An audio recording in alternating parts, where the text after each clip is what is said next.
இயேசு கிறிஸ்துவின் இனிய நாமத்தில் வாழ்த்துக்கள். மீண்டுமாக துளிர்க்கும் வசனம் நிகழ்ச்சிக்கு உங்களை அன்போடு வரவேற்கிறேன். மற்றும் ஒரு செய்தியோடு உங்களை சந்திக்கிறதுல மிக்க மகிழ்ச்சி. இன்றைக்கு நம்முடைய செய்தியின் தலைப்பு வாய்ப்பே இல்லை. என்னத்துக்கு வாய்ப்பே இல்லை? திரும்ப ஆண்டவர்கிட்ட வர்றதுக்கு வாய்ப்பே இல்லை. இப்படி ஒரு சூழ்நிலை இருக்குதா? கிருபை இழந்து போக முடியுமா? எச்சரிப்பு தேவையா? நாம கிருபையின் காலத்துல தானே இருக்கோம். இப்படி சில கேள்விகள் நமக்கு இருக்கலாம். இப்போ ஒருவேளை ஒரு இடத்துல ஒரு பெரிய ஆபத்து இருக்குதுன்னு உங்களுக்கு தெரியும்னு வச்சுக்கோங்க. அந்த அந்த வழியா உங்களுக்கு ரொம்ப அருமையானவங்க, நீங்க ரொம்ப நேசிக்கிறவங்க அந்த வழியா போறாங்க அப்படிங்கிறது உங்களுக்கு தெரியும். அப்படி இருந்தும் நீங்க அவங்கள எச்சரிக்கலைன்னா, அவங்கள்ட்ட சொல்லலைன்னா, அது அவங்களுடைய உயிருக்கே ஆபத்தாகி முடியும்ன்றது ஒரு மிகப்பெரிய உண்மை. இது மாதிரி தான் நான் ஏற்கனவே சொன்ன மாதிரி நம்ம கிருபையின் காலத்துல தான் வாழ்கிறோம். ஆனால் ஆவிக்குரிய அலட்சியம் நம்முடைய நித்திய வாழ்வை இழந்து போகக்கூடிய சூழ்நிலையில நம்ம கொண்டே விட்டுரும். திரும்பி வர்றதுக்கு வாய்ப்பே இல்லாத ஒரு சூழ்நிலை போயிரும் அப்படின்னு சொல்லி சில வசனங்கள் சொல்லப்படுது. அதாவது தேவன் கிருபை உள்ளவர் தான், அவருடைய அன்பு மாறாதது தான், நாம் கிருபையின் காலத்தில் தான் வாழ்கிறோம். மறுபடியும் பிறந்த நாம் ஆவியில கிறிஸ்துவை போல அவரோடு ஐக்கியப்பட்டவர்களா இருக்கிறோம், பரிசுத்தமாய் பூர்ணமாக்கப்பட்டிருக்கிறோம், அவரை போலவே இருக்கிறோம். ஆனா நம்முடைய ஆத்மா, நம்முடைய மனம் எப்பயுமே வசனத்தின் மூலமாக புதிதாக வேண்டியிருக்கு. இது தொடர்ச்சியாக இது செய்ய வேண்டியிருக்குது. அனுதினமும் நாம் அந்த புதிதாக்கப்படும் ஒரு மனதின் அந்த சூழ்நிலையில நம்ம இருக்கணும். அந்த நிகழ்ச்சி நடந்துகிட்டே இருக்கணும் நமக்கு. இப்போ இது ஒரு தொடர் நிகழ்வு.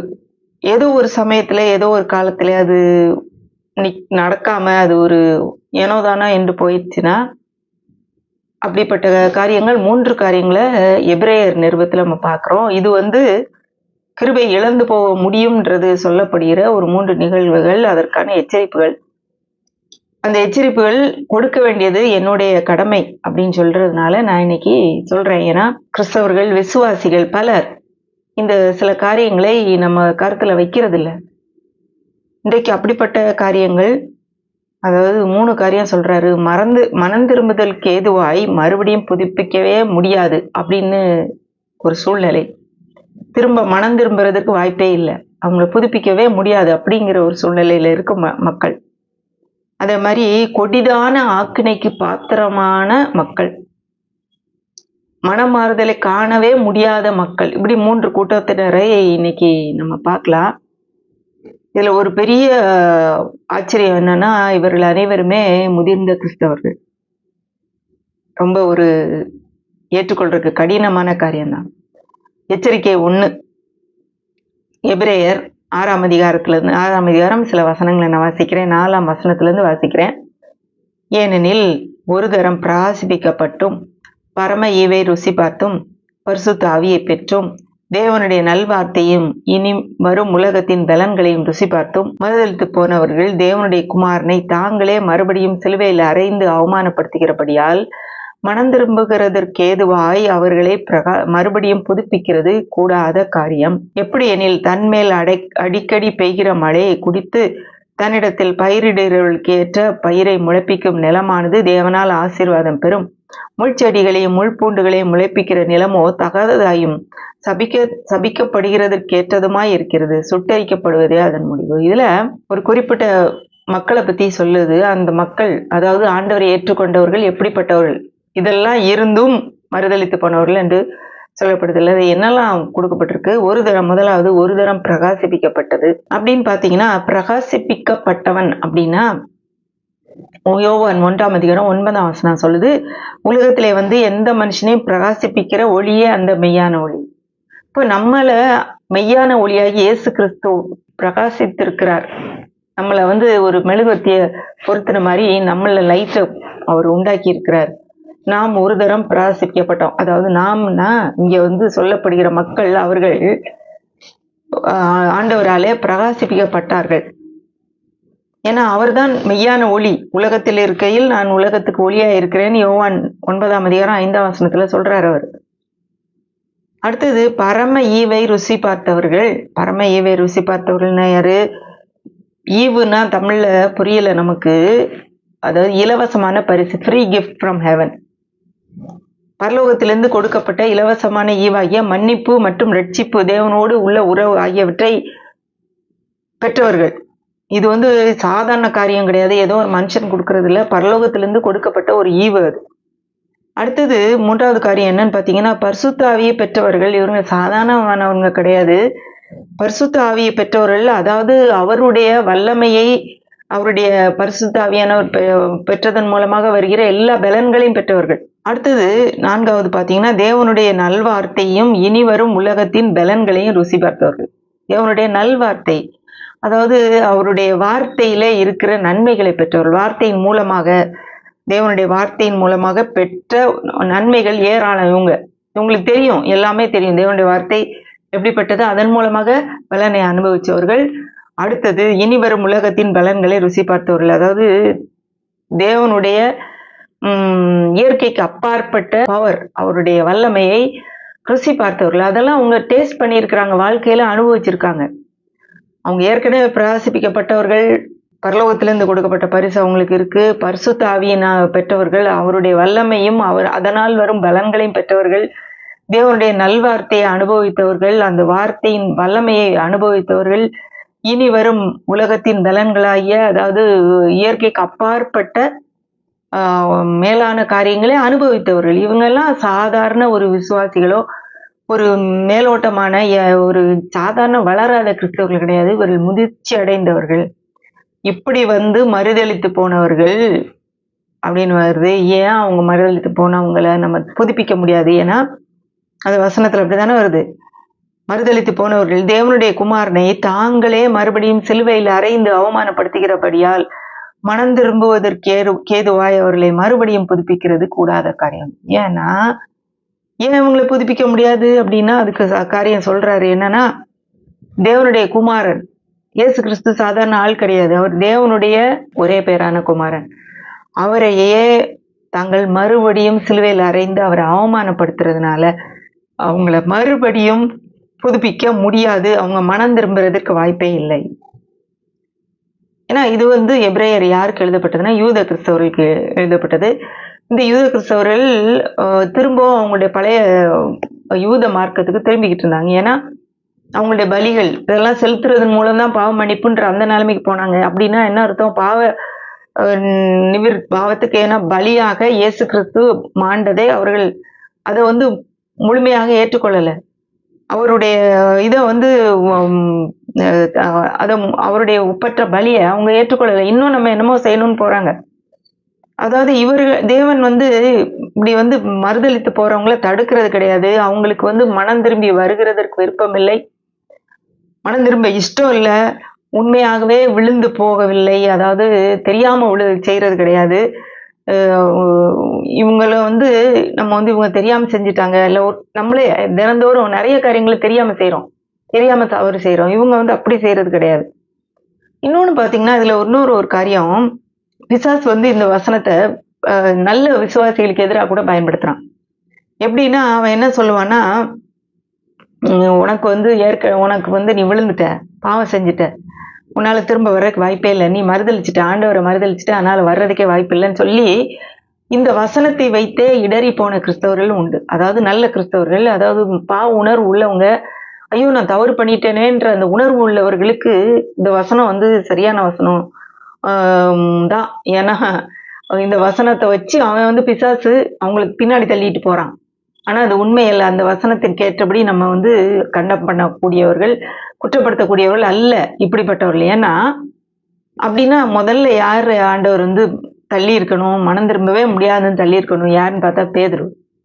அவன் என்ன பண்ணான்? இயேசு கிறிஸ்துவ அவர் சொன்னாரு, ஏற்கனவே எச்சரிப்பு கொடுத்தாரு, நீ சேவல் கூறுறதுக்கு முன்னே 3 தரம் மறுதளிக்கவே மாட்டேன், எல்லாரும் மூடி போனாலும் நான் உங்களுக்காக மரிக்கவும் செய்வேன்னு சொன்னா. ஆனா ஒரு சாதாரண வேலைக்காரி மத்தியில 3 தடவை அதே மாதிரி மறுதளிச்சுட்டான். அவன் இயேசுவானவரை எனக்கு தெரியவே தெரியாதுன்னு சொல்லி சபிக்கவும் சத்தியம் பண்ணான். ஆனா அவனையே திரும்பவும் ஆண்டவர் ரெஸ்டோர் பண்ணார், திரும்ப கொண்டு வந்தார். அவனை திரும்பவும் அவனுடைய பழைய நிலைமையிலே அவனை கொண்டு அவனை பயன்படுத்தினார். இப்போ அவனுக்குள்ள அந்த மனமாற்றம் பண்ணக்கூடிய ஒரு எண்ணம் இருந்தது. இது எப்படின்னு பாத்தீங்கன்னா, திரும்ப ஆண்டவரிடத்துல வர வேண்டும் என்று மனம் கசந்து அழுறான். ஆண்டவர் கூப்பிடும்போது வர்றான், தன்னுடைய குறைவை ஒத்துக்கிறான். ஆனா யூதாஸ் பாத்தீங்கன்னா, அவனுமே மனமாற்றம் அடையிற மாதிரி தான் போனான். ஆனா தன்னுடைய குற்றத்துக்கு தானே பாத்துக்கிட்டான். இதுதான் அவன் பெரிய பிரச்சனை. என்னன்னா, இயேசுவானவர் வேண்டாம். நானே என்னுடைய காரியத்தை நானே சரி பண்ணிருவேன். நான் பண்ணது தப்பு. அதனால என்னுடைய உயிரை மாய்ச்சிக்குவேன்னு போகும்போது, மனம் திரும்புறதுக்கு வாய்ப்பே இல்லங்க. நானே ஏதாவது பண்ணி சரி பண்ணுவேன்னு போகும்போது, இயேசுவானவரை நம்ம புறந்தள்ளுறோம்னு அர்த்தம். அவரை அவமதிக்கிறோம்னு அர்த்தம். அவருடைய பலியை நம்ம ஏற்றுக்கொள்ளவில்லை. அவருடைய மன்னிப்பை நம்ம ஏற்றுக்கொள்ளவில்லை. அப்போ இவங்க எப்படிப்பட்டவங்க? இந்த இதுல சொல்லப்பட்ட எச்சரிப்புக்குரியவங்க எப்படிப்பட்டவங்க? யார அவங்க மனம் திரும்புறதுக்கு ஏதுவாய் புதுப்பிக்க முடியாது? யாரு அப்படின்னு பார்த்தா, இவங்க தங்களை தாங்களே சரி பண்ண முயற்சிக்கிறவர்கள். கிறிஸ்துவின் பலியை அவர்கள் பூரணமா ஏற்றுக்கொள்றதில்ல. சிலுவையிலே அவர் செய்யப்பட்ட ஒரு பெரிய மாபெரும் ரட்சிப்பை அவர்கள் உதாசீனப்படுத்துகிறவர்கள். இவங்க தான் முதல்ல அவங்க மனம் திரும்ப முடியாதுன்னு சொல்றாரு. ஏன்னா இவங்க ஆண்டவரே தேவையில்லைன்றாங்க. அடுத்து 2வது எச்சரிப்பு என்னன்னு பாத்தீங்கன்னா, அதே எபிரேயர் நிருபத்துல 10ஆம் அதிகாரம் 26ஆம் வசனம். சத்தியத்தை அறியும் அறிவை அடைந்த பின்பு நாம் மனப்பூர்வமாய் பாவம் செய்கிறவர்களாய் இருந்தால் பாவங்களின் நிமித்தம் செலுத்தத்தக்க வேறொரு பலி இணையிராமல் நியாய தீர்ப்பு வரும் என்று பயத்தோட எதிர்பார்க்குதலும் விரோதிகளை பட்சிக்கும் கோபாக்கனியே இருக்கும். மோசையினுடைய நியாய பிரமாணத்தை தள்ளுகிறவன் இரக்கம் பெறாமல் 2-3 சாட்சிகளின் வாக்கினாலே சாகிறானே. தேவனுடைய குமாரனை காலின் கீழ் மிதித்து தன்னை பரிசுத்தம் செய்த உடன்படிக்கையின் இரத்தத்தை அசுத்தம் என்று எண்ணி கிருபையின் ஆவியை நிந்திக்கிறவன் எவ்வளவு கொடிதான ஆக்கினைக்கு பாத்திரவானாயிருப்பான் என்பதை யோசித்து பாருங்கள். இந்த வசனமும் நமக்கு ரொம்ப கொஞ்சம் பயங்கரமா இருக்குதுல்ல. ஒரு வாஸ்தலே ஒரு கஷ்டமானதா இருக்குது. ஏன் அதுல என்னன்னு பாத்தீங்கன்னா, சத்தியத்தை அறியும் அறிவை அடைந்த பின்பு அப்படின்னா, ஏற்கனவே இவர்கள் முதிர்ச்சி அடைந்த கிறிஸ்தவர்கள், ஆண்டவருடைய எல்லா காரியத்தையும் நன்றாக அறிந்தவர்கள். ஒரு சாதாரண ஒரு மேலோட்டமான கிறிஸ்தவர்கள் கிடையாது, ஆழமான விசுவாசிகள். அடைந்த பின்பு மனப்பூர்வமாய் பாவம் செய்தால் அப்படின்னா, இயேசுவுக்கு முதுகு காட்டுபவர்கள், தெரியும் வேண்டுமென்றே தள்ளுபவர்கள், அதாவது சிலுவை அவமதிப்பவர்கள். ஏற்கனவே சொன்ன மாதிரி தெரியாம செய்யறது கிடையாது, தெரிந்தே செய்பவர்கள். மனப்பூர்வமாய் ஒரு தடவை செஞ்சுட்டு ஐயோ நான் செஞ்சுட்டேனே, நான் இனிமே போக மாட்டேன்னு போறது வேற. ஒரு தடவை செஞ்சா ஒன்றும் நமக்கு செய்யல, அதுல ஒன்றும் ஆண்டவர் எனக்கு அதனால எந்த ஒரு விளைவும் தெரியல, சரி இன்னொரு தடவை செய்வோம், இன்னொரு தடவை செய்வோம், இன்னொரு தடவை செய்வோம் அப்படின்னு சொல்லி தொடர்ந்து செய்து அப்படியே அதுல மாட்டிக்கிறவங்க திரும்பி வர்றதுக்கு வாய்ப்பே இல்லை. ஏன்னா இவங்க ஒருவேளை இயேசுவை மறுதளிக்காம இருக்கலாம், இவரை எனக்கு தெரியாது, இவர் எனக்கு வேண்டாம்னு சொல்லாம இருக்கலாம். ஆனா இவங்க இருக்கிற இடம் ரொம்ப அபாயகரமான இடம்.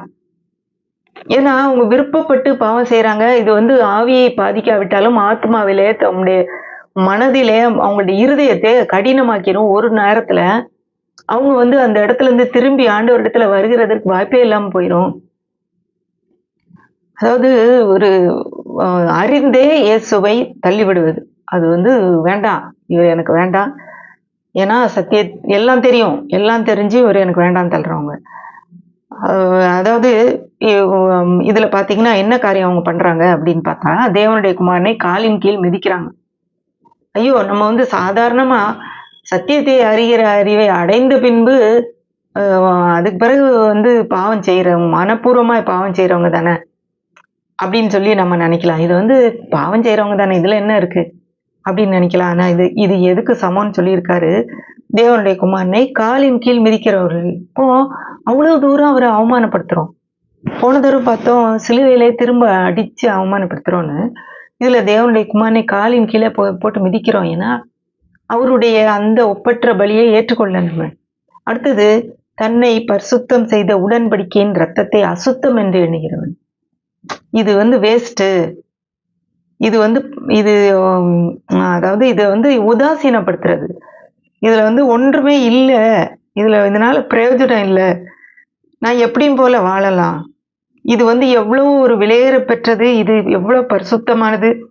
தேவனுடைய குமாரனே எனக்காக இந்த உலகத்துல தன்னையே பலியாக கொடுத்து எனக்காக சம்பாதித்து கொடுத்ததுன்னு அந்த ஒரு அதனுடைய வேல்யூ தெரியாம அலட்சியப்படுத்துகிறவர்கள். அடுத்தது 3வது காரியம், கிருபையின் ஆவியை நிந்திக்கிறவர்கள். இப்ப நம்ம பார்த்தோம், நம்ம கிருபையின் காலத்துலதான் இருக்கிறோம். இயேசுவானவர் தேவன் இன்னுமே கிருபையா தான் இருக்கிறார். ஏன்னா வருத்தப்பட்டு பாரம் சுமக்கிறவர்களே நீங்கள் எல்லாரும் என்னிடத்துல வாருங்கள், நான் உங்களுக்கு இளைப்பாறுதல் தருவேன் ஆண்டவர் சொல்றாரு. இன்னும் அவருடைய கைகள் விரித்த போலதான் இருக்குது. எப்படி வந்து கெட்ட குமாரனுடைய தகப்பன் திரும்பி வரட்டும் பையன் சொல்லி எப்படி அவர் கரங்களை விரித்த பார்த்து வலிமேல் விழி வைத்து காத்துக்கிட்டு இருந்தாரோ அதே மாதிரிதான் ஆண்டவர் காத்துக்கிட்டு இருக்காரு. கிருபையின் காலத்துலதான் நம்ம இருக்கிறோம். நம்ம மனம் திரும்பி வர்றதுக்கு எல்லா வாய்ப்பு இருக்கு. ஆனா நமக்குன்னு ஒரு ஆண்டவர் வந்து சுய விருப்பத்தை கொடுத்திருக்கிறாரு. சுய சித்தம் என்று ஒன்று இருக்குது, செல்ஃப் வில். அந்த வில்லுங்கிறது, அந்த சித்தத்தை ஆண்டவர் வந்து திருப்ப மாட்டாரு. நம்முடைய மனசு அது வந்து எங்க இருக்குன்னா ஆத்மாவில இருக்கு. மனம், விருப்பம், உணர்ச்சிகள் மூணுமே ஆத்மாவில இருக்கு. அதாவது மைண்ட், வில் அண்ட் எமோஷன். அந்த வில் சித்தம்ங்கிறது என்னன்னா நம்முடைய விருப்பத்தை நாமே தேர்ந்தெடுப்பது. தொடர்ந்து நம்ம வந்து இந்த ஆத்மாவிலே நம்ம தொடர்ந்து தேவையற்ற மனப்பூர்வமாய் பாவம் செஞ்சுட்டே இருந்தோம்னா அந்த சித்தம் வந்து பாவத்துக்கு அடிமையா போயிரும். இப்ப தேவனை தேட வேண்டும் என்ற ஒரு இது வராமலே போயிரும். அது இருதயத்தை கடினப்படுத்தும். தேவனிடத்துல திரும்ப வேண்டும் என்று ஒரு எண்ணமே இல்லாம போயிரும். இப்படிப்பட்டவங்க வந்து கொடிய ஆக்கினைக்கு பாத்திரவான்கள். ஏன்னா அவங்க வந்து எப்படிப்பட்டவங்கள்னு போட்டிருக்கு, தேவனுடைய குமாரனை காலின் கீழ் மிதிக்கிறவர்கள். உடன்படிக்கையின் ரத்தத்தை நம்மளையே பரிசுத்தமாக்குறது அந்த உடன்படிக்கையின் ரத்தம் தான். அந்த ரத்தத்தையே அசுத்தம்னு அவங்க நினைக்கிறாங்க, அந்த நினைக்கிறவங்க. அடுத்தது கிருபையின் ஆவி நம்மை ரட்சிப்பதற்கு நம்மை நோக்கி என்கிட்ட வாங்க, நான் உங்களுக்கு உங்க பாவத்தை மன்னிக்கிறேன், உங்களுக்கு இளைப்பாறுதல் தர்றேன்னு சொல்லி உங்களை அழைத்து கொண்டு இருக்கிற அந்த ஆவியே நிந்திக்கிறவங்கள, அதை கேலி பண்றவங்க, அதை வந்து பரியாசம் பண்றவங்க, இப்படிப்பட்டவங்க எவ்வளவு கொடிதான ஆக்கினைக்கு பாத்திரவான்கள். அப்போ வந்து இதுக்கு மேல வந்து எந்த ஒரு பலியும் இல்லை. ஏன்னா ஏற்கனவே பலி செலுத்தப்பட்ட ஆயிட்டு இல்ல, நம்ம தான் நம்முடைய பாவத்துக்கான தண்டனையை அனுபவிக்கணும். ஏன்னா இந்த நிலைமையில தான் அவங்க இருக்கிறாங்க இப்படிப்பட்டவங்க. ஏன் இந்த செய்தியை நான் கொடுக்குறேன்னா, ஒருவேளை நம்ம வந்து நம்முடைய தவறுகளிலே நிலைத்து கொண்டே நம்ம ஆண்டவர் வந்து அவர் வந்து தண்டனை கொடுக்கல, எனக்கு ஒண்ணும் செய்யல, இப்ப வந்து தண்டனை கிடையாது, அவர் இயேசுவின் மூலமாக தண்டனை எல்லாத்தையும் பார்த்துட்டாரு அப்படிங்கிறதுனால அப்படின்னு சொல்லி ஏனோ தானோ என்று வாழ்ந்து நமக்கு கொடுக்கப்பட்டிருக்கிற நித்திய வாழ்வை நாம் இழந்து போகக்கூடாது என்பதற்கு தான் இந்த வசனங்கள்லாம் கொடுக்கப்பட்டிருக்குது. ஏன்னா மனப்பூர்வமாய் தொடர்ந்து பாவம் செய்வது நம்முடைய இருதயத்தின் கடினத்துக்கு கொண்டு போய் விடும். அந்த இருதய கடினம் தேவனிடத்துல திரும்ப முடியாத நிலைக்கு கொண்டு போயிரும். ஏன்னா நம்முடைய சித்தத்தையே அது வந்து மழுக்கிடுது. மழுக்கின பிறகு நம்ம வந்து அவர்கிட்ட திரும்பி வர்றதுக்கு நமக்கு வந்து வாய்ப்பே இல்லாம போயிருது. இதுல எப்படி வந்திருக்கு, இனிமேல் ஒரு பலியே கிடையாது உங்களுக்கு. ஏன்னா அவர்களை சுத்தம் பண்றதுக்கு வாய்ப்பே இல்லை. ஏன்னா அவங்க வந்து தாங்களே அந்த வந்து அன்குவாலிஃபை பண்ணிட்டாங்க. அதாவது தேவன் புறக்கணிக்கிறது கிடையாது, தேவன் இன்னும் தங்களை வந்து வர சொல்லிதான் அழைக்கிறாரு. ஆனா அவங்களுக்கு வரணும்ன்ற அந்த எண்ணமே இல்லாம அவங்க போயிடுறாங்க. ஏன்னா மனப்பூர்வமாய் அவங்க வாட்டுக்கு அவங்க சுய இஷ்டமா அதை தொடர்ந்து செய்யறாங்க. ஒரு வசனத்தை பாக்குறோம், எபிரேயர் 10:31 ஜீவனுள்ள தேவனுடைய கைகளில் விழுகிறது பயங்கரமா இருக்குமே. இது கொஞ்சம் பயமா தான் இருக்குது. ஏன்னா ஒரு நாளிலே நாம் அவரை சந்திக்க வேண்டும். இந்த உலகத்துல நம்ம வாழ்ந்துகிட்டு இருக்க வரைக்கும் நமக்கு ஒண்ணும் இல்லை, எல்லாமே கரெக்டா இருக்கு, நான் என்ன செஞ்சாலும் ஆண்டவர் மன்னிக்கிறாரு அப்படின்னு சொல்லி நம்ம போயிட்டே இருக்கலாம். ஆனா ஒரு நாள் நாம் அவரை சந்திக்க வேண்டும். அதற்கான விளைவை நாம் அவர்கிட்ட பெற்றுக்கொள்ளதான் வேண்டும். ஒருவேளை இன்னைக்கு நம்ம அவரை வந்து மறுதளிச்சு வேண்டான்னு தள்ளிட்டோம்னு வைங்க, அந்த தேவனுடைய முகத்தை நம்ம எப்படி பார்ப்போம்? நம்மளே தள்ளி விட்ட தேவனுடைய முகத்துக்கு முன்னாடி நம்ம போய் எப்படி நிக்க முடியும்? அதனாலதான் இந்த இது ரொம்ப முக்கியம்.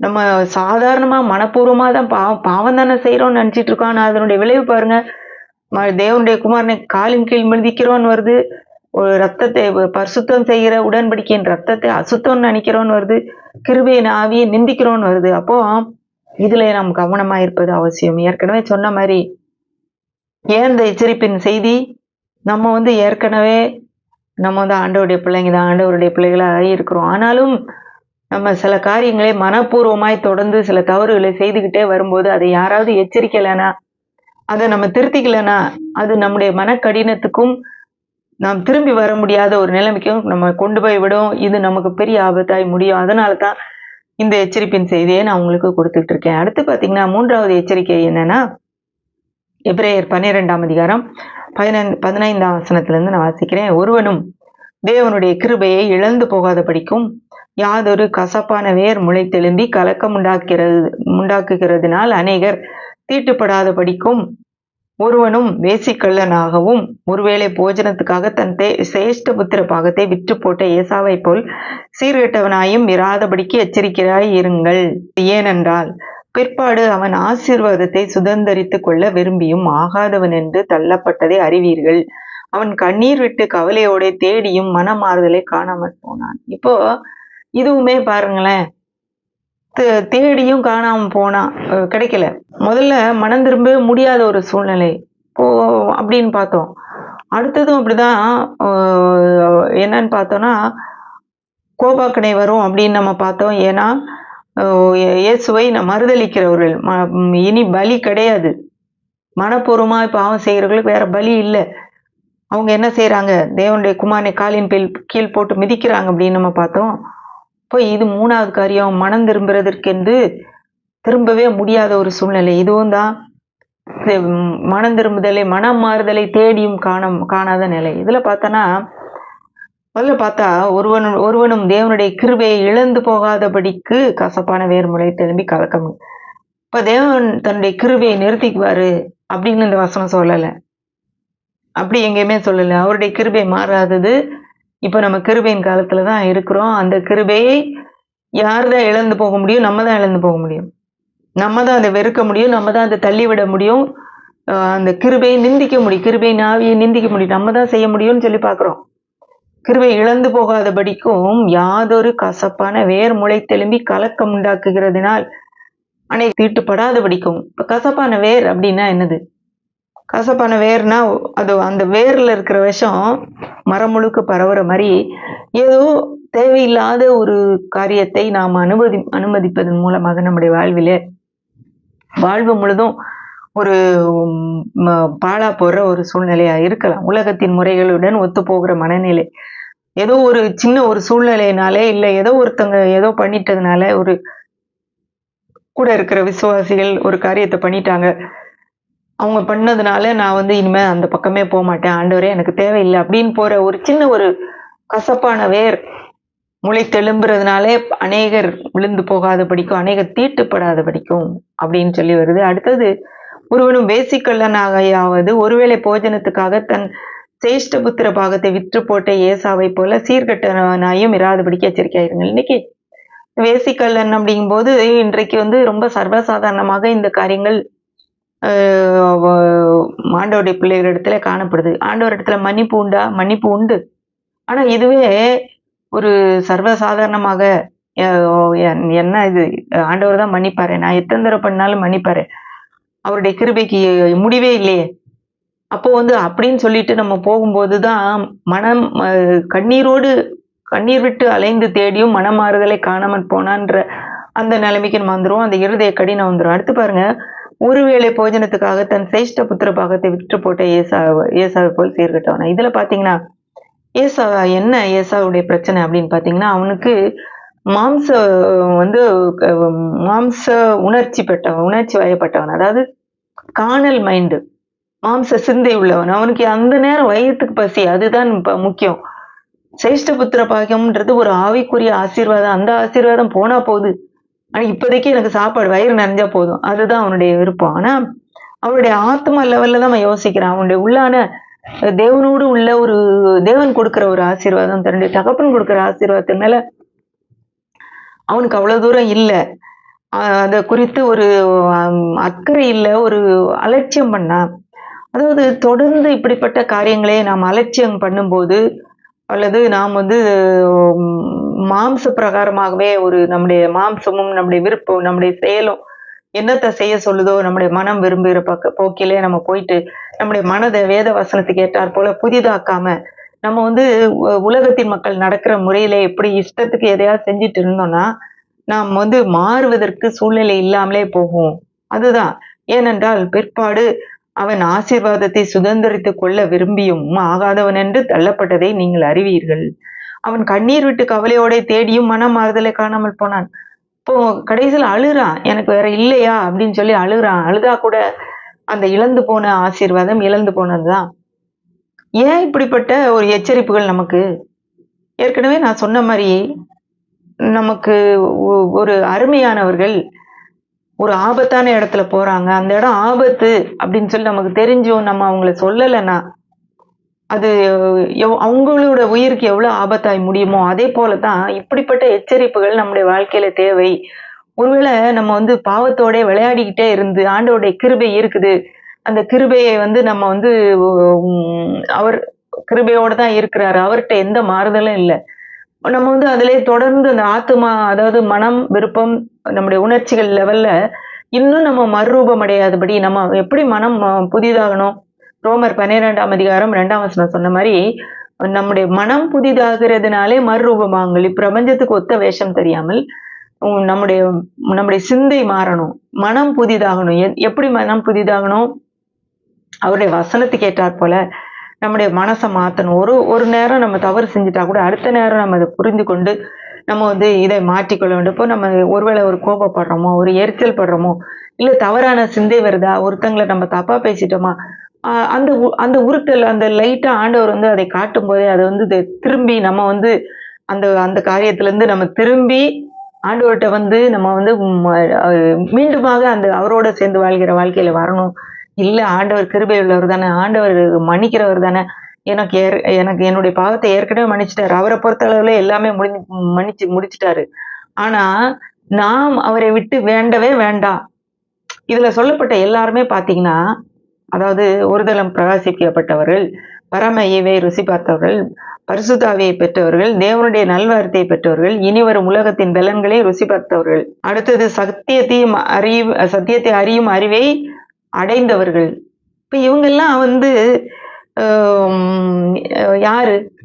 சாதாரண கிறிஸ்தவர்கள் கிடையாது, பேர் கிறிஸ்தவங்க கிடையாது, விசுவாசிகள், ஆண்டவரை முழுவதுமாக அறிந்தவர்கள், ஏற்றுக்கொண்டவர்கள், பரிசுத்தாவியானவரை பெற்றவர்கள், அவருடைய நன்மையெல்லாம் ருசி பார்த்தவர்கள். இவங்க வந்து அறிந்தே ஆண்டவரை வேண்டான்னு சொல்றவர்கள், தெரிஞ்சே தொடர்ந்து மனப்பூர்வமாய் விரும்பி பாவத்தை செய்கிறவர்கள்.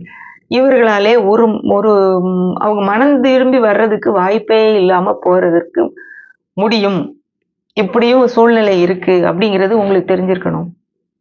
ஏன்னா இது திரும்ப அதே காரியம்தான். அப்போ ஒரு சின்ன குழந்தை இருக்குதுன்னு வைங்க, நிறைய நேரம் வீட்டுல சின்ன பிள்ளைங்க வந்து அப்பா அம்மா பார்த்து எனக்கு உங்களை பிடிக்கவே இல்லை, உங்களை எனக்கு பிடிக்கவே இல்லைன்னு அழுவாங்க. அவங்க நம்ம அவங்களை கண்டிக்கும் போது வைக்கும் போது அழுவாங்க. அவங்க பிள்ளையே இல்லைன்னு கூட சொல்லுவாங்க. ஆனா அதுக்காக நம்ம வந்து பெற்றோர் யாரும் அவங்க பிள்ளை இல்லை அப்படின்னு சொல்லி நம்ம வெறுத்துற மாட்டோம். ஆனா பெரியவங்களான பிறகு, எல்லாமே அவங்களுக்கு தெரிஞ்ச பிறகு, இவங்க எனக்கு உங்களோட சம்பந்தமே இல்லைன்னு சொல்லி, உங்களை பார்க்கவே பிடிக்கல, உங்ககிட்ட நான் வரவே மாட்டேன் அப்படின்னு சொல்லி உறவை முறித்து கொண்டு போகிற பிள்ளைகள் உண்டு. அவர்களே அப்படிப்பட்ட காரியம் தான் இதுல. ஆண்டவர் வந்து நமக்கு ஒரு சுய விருப்பத்தை கொடுத்திருக்கிறாரு. நம்மளாவே அவரை வந்து தள்ளிவிட முடியும். அதுதான் வந்து இதுல கொடுக்கப்பட்டது. கிருபையின் ஆவியை நிந்திக்கிறவர்கள் அப்படின்னு போட்டிருக்கு. அதாவது இயேசு கிறிஸ்துவை சிலுவையில் அறைந்து அவமானப்படுத்துகிறவர்கள், எவ்வளவு ஒரு பயங்கரமான காரியத்துக்கு போட்டிருக்கு பாருங்களேன். அதாவது தேவனுடைய குமாரனை முதல்ல வந்து இயேசு கிறிஸ்துவை சிலுவையில் மறுபடியும் அறைந்து அவமானப்படுத்துகிறவர்கள் அப்படின்னு வருது. தேவனுடைய குமாரனை மறுபடியும் சிலுவையில் அறைந்து அவமானப்படுத்துகிறபடியால் அவர்களை மறுபடியும் புதுப்பிக்கிறது கூடாத காரியம். அடுத்தது அவரை வந்து காலின் கீழ் மிதிக்கிறவர்கள், தன்னை பரிசுத்தம் செய்த உடன்படிக்கையின் ரத்தத்தை அசுத்தம் என்று எண்ணுகிறவர்கள், கிருபையின் ஆவியை நிந்திக்கிறவர்கள். அடுத்தது நம்ம வந்து மனம் திரும்புறதுக்கு ஏதுவாய் புதுப்பிக்க முடியாத அளவுக்கு போகிறது எப்படி? சீர்கட்டவர்களாக, அதாவது மனதளவில தொடர்ந்து ஒரு சாதாரண ஒரு மாம்ச இச்சைக்காக தொடர்ந்து பாவத்தை செய்கிறவர்கள். தேவன் வேண்டாம் என்று சொன்ன காரியங்களை அவர் மன்னிச்சிட்டாரு. ஆனா கூட இதை தொடர்ந்து செய்யும் போது நம்முடைய இருதயம் கடினமடையுது.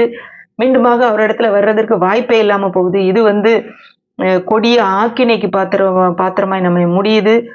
மனம் மாறுதலையே காண முடியாம போகுது. ஏன்னா நமக்கு தேவன் ஒரு சுய சித்தத்தை கொடுத்திருக்காரு. ஆண்டவருடைய பிள்ளைகளாகிய நமக்கும் ஆண்டவரை ஏற்றுக்கொண்ட பிறகும், நம்ம ஆண்டவருடைய பிள்ளைகளாய் முற்றிலுமாக அவரிடத்துல வந்த பிறகும் அந்த சுய விருப்பம் என்று ஒன்று இருக்கிறது. இது எல்லாம் தெரிஞ்சும் எனக்கு இவர் வேண்டாம், இவர் எல்லாம் தெரியும், ஆனா இந்த பழி எனக்கு வேண்டாம், நானே என்னுடைய வாழ்க்கையை போட்டுக்கொண்டு என்னுடைய வாழ்க்கையை நான் நடத்த தெரியும், இயேசு எனக்கு தேவையில்லை என்ற ஒரு நிலைமை வந்து மிகவும் அபாயகரமான ஒரு நிலைமை. இந்த வசனம் நமக்கு ஞாபகம் இருக்கும்னு நினைக்கிறேன். நிற்கிறேன் என்று சொல்லுகிற எவனும் விழாதபடிக்கு எச்சரிக்கையாயிருங்கள் அப்படிங்கிற வசனம் நமக்கு இன்னைக்கு ஒரு எச்சரிக்கையான வசனம். இன்னைக்கு ஒருவேளை செய்தி எப்போதும் போல இல்லாம ஒரு வித்தியாசமாக உங்களுக்கு தோணலாம். ஒரு எச்சரிக்கையின் செய்தியாக இருக்கலாம். இது ஏன் நான் சொல்றேன்னா, இந்த செய்தியை நமக்கு நான் குடுக்கலன்னா, நான் வந்து குற்றவாளியா இருப்பேன். ஏன்னா, இது நான் இந்த பகுதிய நான் இந்த சமீப காலத்துல நான் அத தியானித்துக் கொண்டிருக்கும்போது, தெளிவா அந்த ஆக்கியோன் இந்த 3 இடத்துல இது எச்சரிப்பை குடுக்குறாரு. ஆனா, அந்த எச்சரிப்பை குடுத்துட்டு அடுத்து அவரு சொல்றது என்னன்னா, இதுக்கு முன்னாடி நீங்க வந்து ம் ஆண்டவருடைய பிள்ளைகளா தான் இருந்தீங்க. நீங்க முன்னாடி எவ்வளவோ செஞ்சீங்க. அத நெனச்சு திரும்பி வாங்க அப்படின்னு சொல்லி மீண்டுமாக அவர்கள அழைக்கிறார்.